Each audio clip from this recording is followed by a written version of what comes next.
Mohon perhatian. Cek, cek.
Assalamualaikum warahmatullahi wabarakatuh.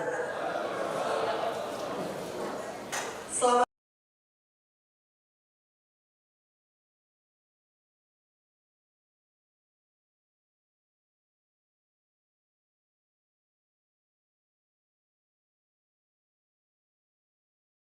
pejabat pimpinan tinggi media, para staf khusus, para pejabat pimpinan pimpinan Pratama, seluruh kepala kantor wilayah BPN.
Dan ini sudah melebihi target yang ditetapkan oleh Pak Menteri 97%. Dan ini kita kemarin entry meeting Pak Menteri dengan BPK, kita BPK akan melakukan audit terhadap hasil kinerja kita ini dan mudah-mudahan hasil kinerja dari BPK itu kita meraih WTP yang ke-12. Jadi akuntabilitas Bapak dan Ibu 97,55%, baik yang di pusat maupun yang di daerah, kita akan cek, kita akan audit, baik itu dengan 7 kantor wilayah yang menjadi pilot project pemeriksaan oleh BPK, dan sisanya Pak Irjen Agus akan memastikan semua pencapaian 97,5% itu adalah akuntabel semuanya. Bapak dan Ibu, kemudian ATR BPN juga setelah merealisasikan program strategis, baik di bidang pertanahan, baik itu yang kaitannya dengan transmigrasi, PTSC, redistribusi, kemudian pencapaian tata ruang, juga pengadaan tanah. Yang terpenting tahun ini di capaian yang diraih oleh Pak Tejo dengan mafia tanah itu kita menyelamatkan sekitar berapa triliun?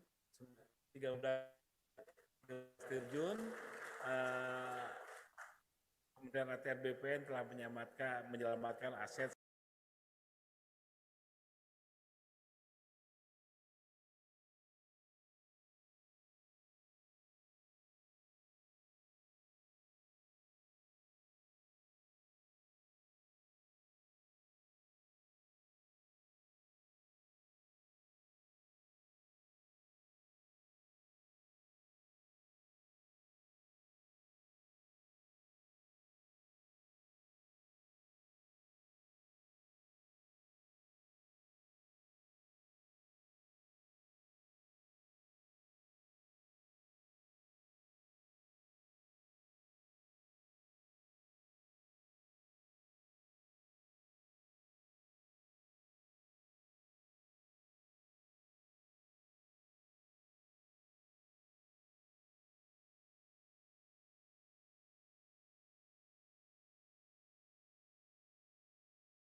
Om Swastiastu, Namo Buddhaya, salam kebajikan. Yang saya hormati Bapak Wamen, yang saya hormati para pejabat pimpinan tinggi Madya dan staf khusus menteri, para pejabat pimpinan tinggi Pratama, seluruh mulai dari pusat maupun daerah, tenaga ahli menteri, yang saya hormati pejabat administrator serta seluruh hadirin yang berbahagia. Bapak-bapak dan Ibu sekalian,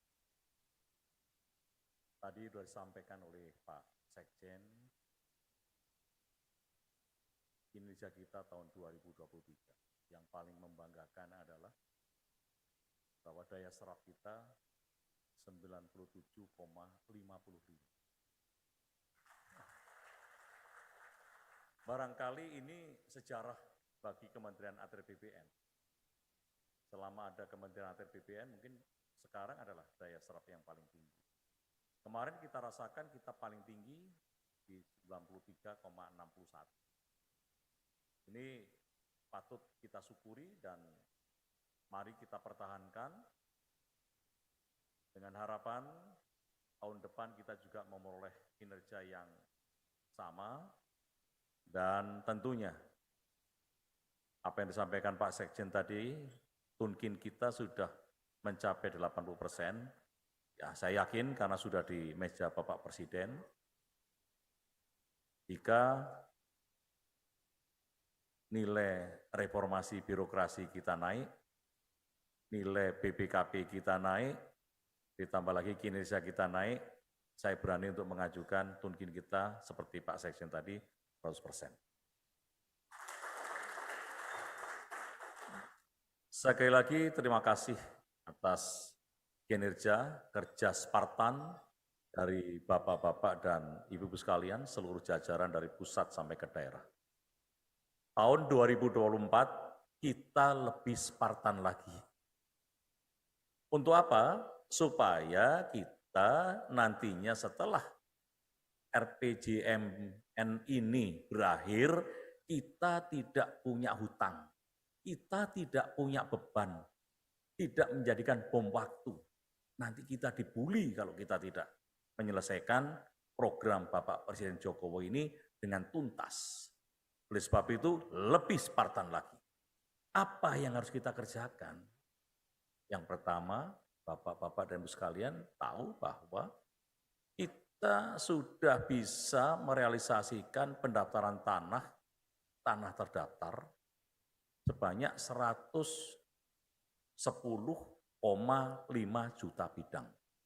110,5 juta bidang ini adalah buah kerja kita. Dengan kita juga merealisasikan keinginan kita menjadi kabupaten kota lengkap sebanyak 13.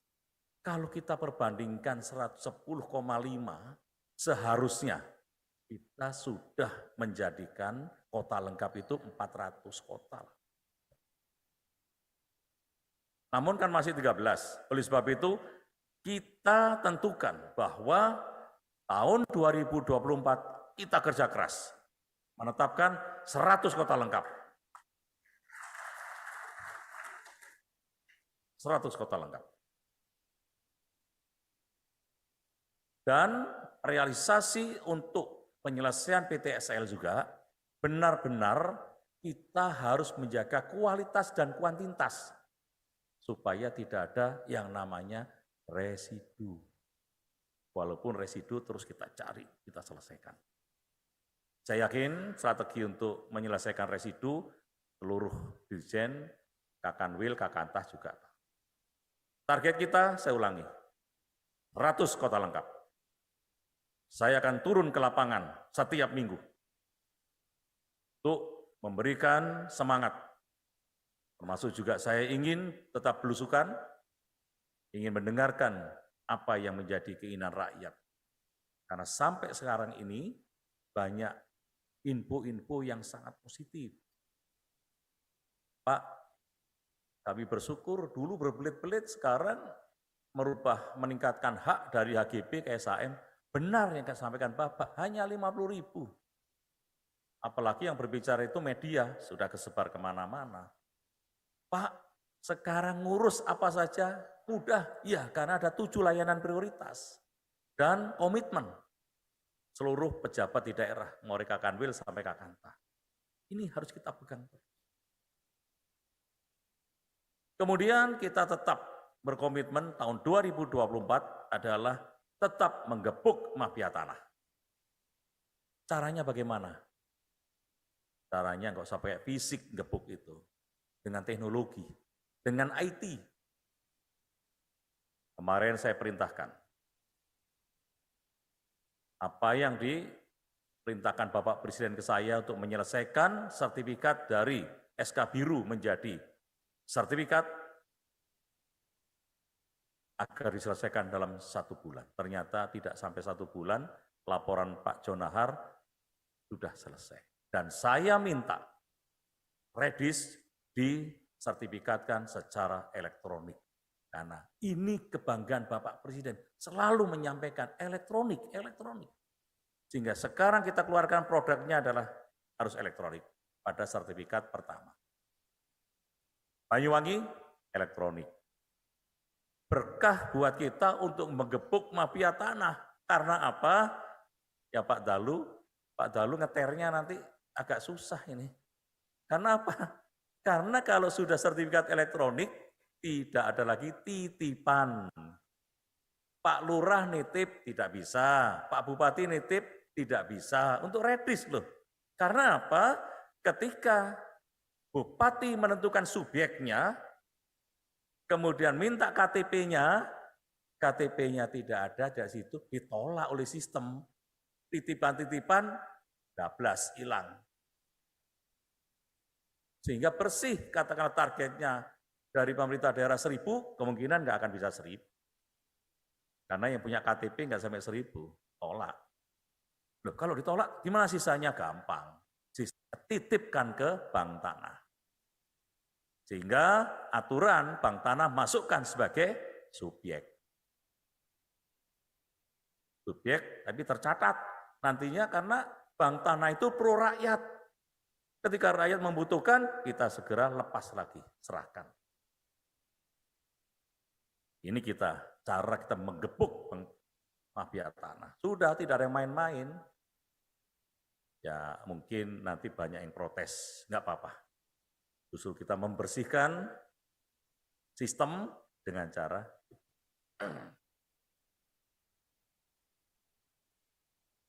saya juga senang kemarin pada waktu sama Dirjen Taru menyerahkan 82 bantuan teknik untuk menyelesaikan RDTR. Saya lihat para bupati, wali kota benar-benar antusias untuk menyelesaikan. Karena apa? Karena perintah Bapak Presiden juga harus meningkatkan perekonomian wilayah dengan juga banyak mengundang investasi. Pemerintah daerah senang karena apa? Daerahnya ini akan saya bangun tidak mengandalkan APBD atau APBN, tapi mengandalkan dana investasi. Nah, saya lihat malah kepingin segera RDTR-nya selesai. Mudah-mudahan 82 RDTR kemarin yang kita serahkan, walaupun dari anggaran APT BUN, ya itu bisa segera direalisasi menjadi perda atau perkada. Dan sistem yang akan kita bangun juga nanti menggunakan sistem yang ada. Jadi kita langsung sampaikan. Mudah-mudahan dengan realisasinya per tahun tambah RDTR target 2000 RDTR ini bisa segera terrealisasi. Berikutnya, Spartan kita, Bapak-Bapak dan Ibu sekalian adalah 2 kali Bapak Presiden bertanya kepada saya. Yang pertama di Surabaya, di Masjid di Sidoarjo, ketika menyerahkan sertifikat untuk tanah wakaf. Pak Presiden menyampaikan bahwa tahun ini kita sudah mencapai 110 juta bidang sudah terdaftar. Yang sebelumnya tidak sampai seperti itu karena per tahunnya hanya bisa menghasilkan 500.000. Pak Presiden tanya langsung ke saya, Pak Menteri, sekarang setahun berapa? Saya jawab 10 juta, Pak. Presiden menyampaikan 10 juta. Sekarang APBN terus bekerja, tidak tidur. Saya ingat Pak Presiden menyampaikan. Tahun 2024, kata Pak Presiden setelah menyampaikan itu, target menjadi 120 juta bidang terdaftar. Sisa 6 juta itu nanti adalah dilanjutkan pemerintah berikutnya. Berikutnya ketika di Cilacap, Pak Presiden tanya lagi, setelah saya menyerahkan surat redistribusi, termasuk PTSL. Pak Menteri, setahun berapa? 10 juta, Pak. Hal yang sama disampaikan juga. Bahwa 2024 akan diselesaikan 120 juta bidang tanah. 2 kali. Artinya apa? Kita harus kerja keras. Kenapa? Karena saya lihat bahwa perencanaan kita juga harus disesuaikan dengan apa yang disampaikan oleh Bapak Presiden. Saya tanya ke Pak Virgo, siap. Pak Sekjen, siap mencarikan tambahan-tambahan yang lain. 10 juta tahun ini selesai. Di tahun 2024 akhir, 120 juta tercapai. RPJMN, apa yang disampaikan oleh Pak Jokowi, semuanya bisa terrealisasi. Kita harus kerja Spartan. 120 juta, kurang 10 juta lagi. Dan bisa. Itulah Bapak-Bapak dan Ibu sekalian, dan saya juga menginginkan bahwa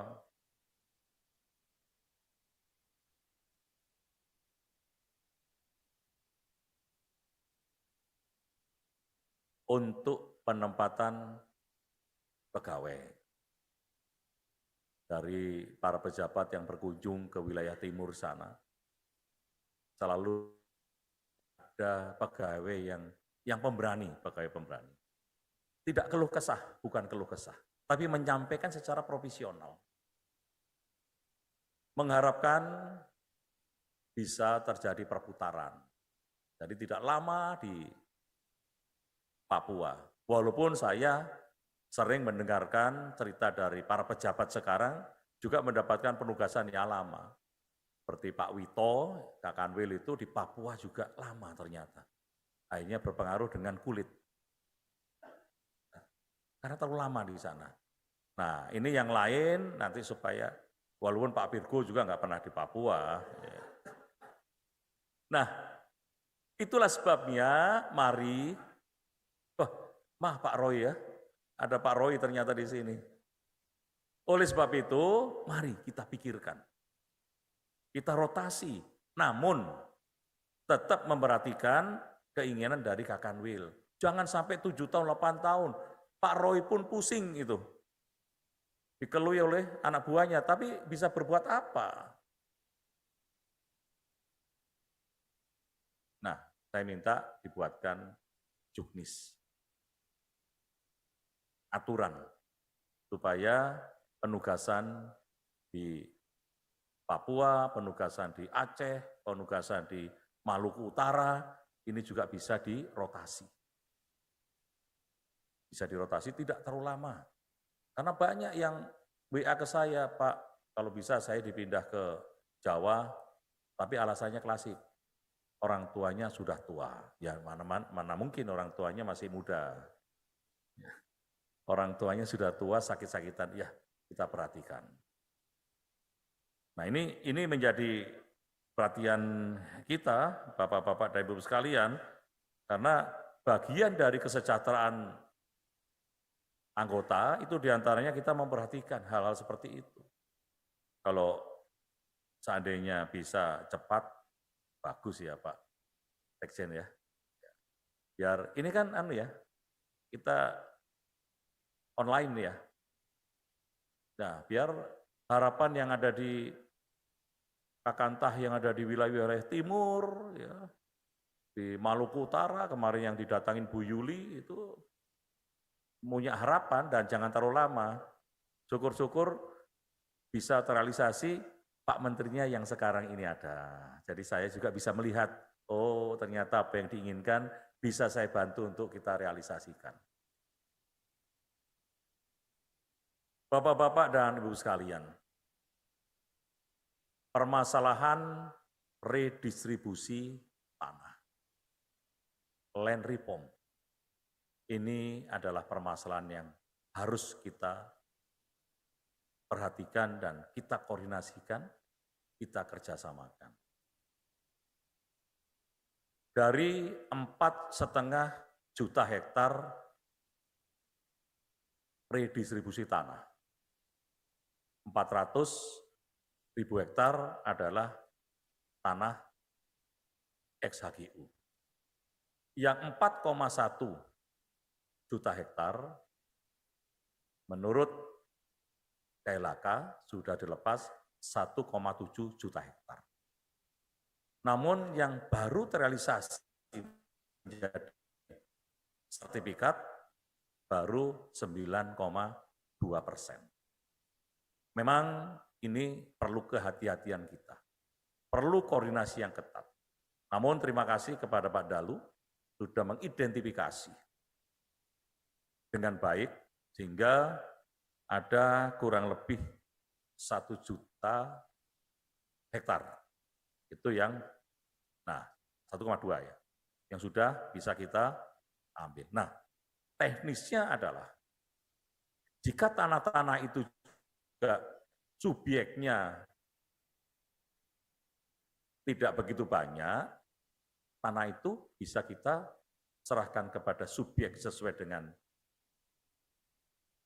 aturan dari pemerintah daerah, sisanya kita ambil, kita masukkan ke bank tanah. Amankan di bank tanah, rakyat membutuhkan, kita keluarkan. Inilah tujuan kita, sesuai yang disampaikan Pak Wamen juga, bandulnya itu ada di rakyat. Pak Virgo bandul ya, di rakyat. Pak Agus agak senyum sedikit kalau dengar bandul, kita selalu ingat kuntul bio. Kita serahkan ke bank tanah. Dan tetap koordinasi lalu karena apa? 21.283 desa itu ada di kawasan hutan. Dan bentuknya juga sudah desa, bukan pohon. Termasuk sawah-sawah, ini diupayakan segera bisa direalisasi. Salah satu contoh adalah yang menjadi perhatian kita semua, namun hak atas tanah lahan itu belum. Ini juga bagian dari PR kita yang harus kita selesaikan. Yakinlah Bapak-Bapak dan Ibu sekalian kalau kita bisa menyelesaikan masalah-masalah kecil ini untuk rakyat yang dianggap mungkin pada waktu itu tidak begitu diperhatikan, kalau berhasil, insya Allah kita masuk surga semua. Tapi jangan sekarang masuk surganya, nanti aja. Pak Tejo ya, jangan sekarang Pak, nanti aja.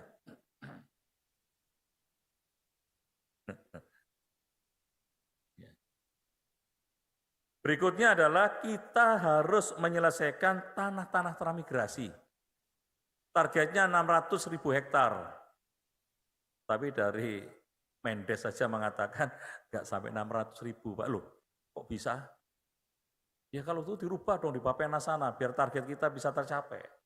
Dan kalau bisa disampaikan mana titiknya, mana luasnya dan sebagainya. Memang permasalahan ini rumit, tapi sebaiknya apapun karena ini tugas amanah harus dilaksanakan. Ini kan didengarkan para kakantah. Dari kakantah kalau tahu permasalahan di mana ada tanah transmigrasi, segera koordinasikan. Kita harus jemput bola. untuk menyelesaikan masalah ini. Bapak-bapak dan Ibu sekalian, saya beserta Dirjen 7 sudah melaksanakan MOU dari Kementerian ATR BPN dengan Mahkamah Agung. Isi dari MOU itu adalah, diantaranya adalah kita akan memberikan sertifikasi kepada para hakim, para saksi ahli terkait dengan ilmu pertanahan. Sehingga nanti permasalahan-permasalahan di lapangan, para hakim itu paham dengan ilmu pertanahan dan memiliki saksi ahli juga tahu dengan ilmu pertanahan, sehingga memutuskan itu dengan tepat sesuai data-data yang ada di lapangan. Untuk itu, mari terus kita laksanakan sosialisasi di daerah, mungkin bentuk PKS dan sebagainya, ini harus kita kawal. Dan termasuk juga saya ingin mengingatkan bahwa kita juga perlu badan advokasi untuk pegawai kita yang ada di lapangan, supaya mereka juga merasa terlindungi apabila melaksanakan tugas sesuai dengan SOP. Saya kemarin tanya kepada Pak Sekjen, katanya untuk tambahan organisasi baru itu nanti pada pemerintahan baru. Kalau syukur-syukur sekarang bisa ditambah lagi untuk badan advokasi di Kementerian ATR BPN, itu lebih bagus lagi. Kita memiliki irjen yang kuat dan memiliki advokasi yang kuat, maka kementerian ini akan menjadi kementerian yang ideal. Karena kita juga bisa melindungi anggota kita yang berada di luar yang mengalami satu permasalahan. Seperti yang saat ini terjadi juga di Lampung, dan saya harapkan bisa dibantu. Bumbun juga sudah melakukan upaya-upaya untuk bisa membantu. Kalau memang tidak ada materialnya, ya kenapa takut? Sampaikan apa saja apa adanya nanti. Dan aparat penegak hukum pasti akan membantu kita untuk bisa meringankan sesuai dengan fakta hukum di lapangan.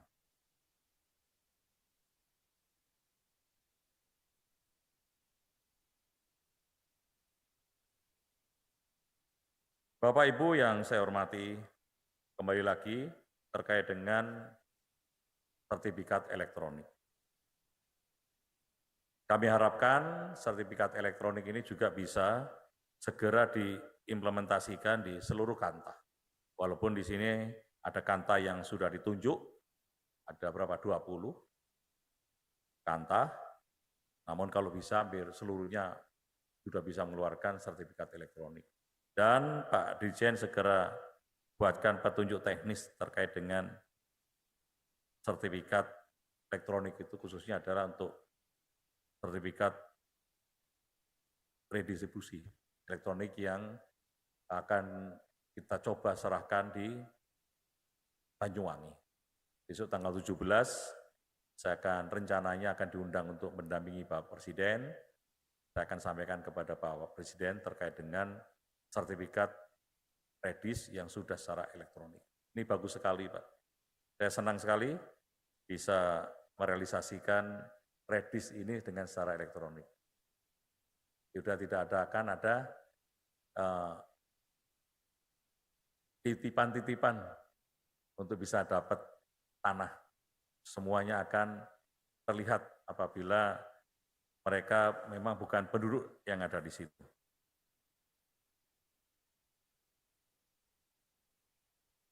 Saya kira sudah kita sampaikan semuanya apa yang kita inginkan di tahun 2024, dan sekali lagi Bapak-Bapak dan Ibu sekalian, 2024 saya akan lebih banyak turun ke lapangan dan syukur-syukur bisa bertemu dengan masyarakat untuk merealisasikan sertifikat tanah untuk rakyat dan percepatan dalam program redistribusi maupun PTSL agar target di 2024 ini sesuai dengan yang kita harapkan. Sebelum mengakhiri pengarahan pada kopi morning hari ini, saya ingin memberikan 2 buah pantun. Burung kuntul, maaf, saya salah baca. Pagi hari makan soto babat, tambah kenyang. Mari kerja Spartan di tahun 2024. Program strategis, mari kita percepat.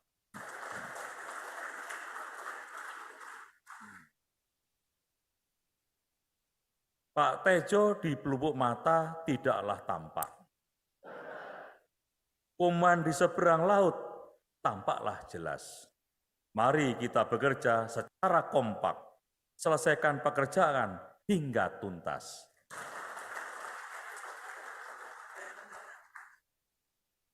Ya, terima kasih Pak Tejo, pinjam nama Pak Tejo. Bapak-bapak dan Ibu sekalian, mari kita kerja lebih Spartan lagi. Terima kasih atas kinerja tahun 2023, target-target yang saya sampaikan tadi, supaya segera direncanakan dan insya Allah dengan kerja bersama, apa yang kita targetkan bisa terrealisasi dengan baik. Demikian, terima kasih. Wabillahi taufiq wal hidayah. Wassalamualaikum warahmatullahi wabarakatuh.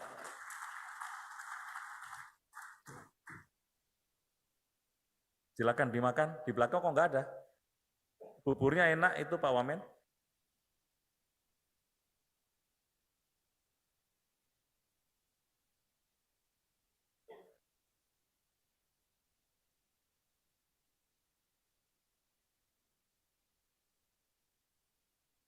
Yang berbahagia, dengan demikian selesai sudah seluruh rangkaian acara Coffee Morning bersama Menteri Agraria dan Tata Ruang Kepala Badan Pertanahan Nasional. Kami ucapkan terima kasih kepada Bapak Ibu sekalian yang telah hadir secara luring maupun daring. Wassalamualaikum warahmatullahi wabarakatuh dan selamat pagi.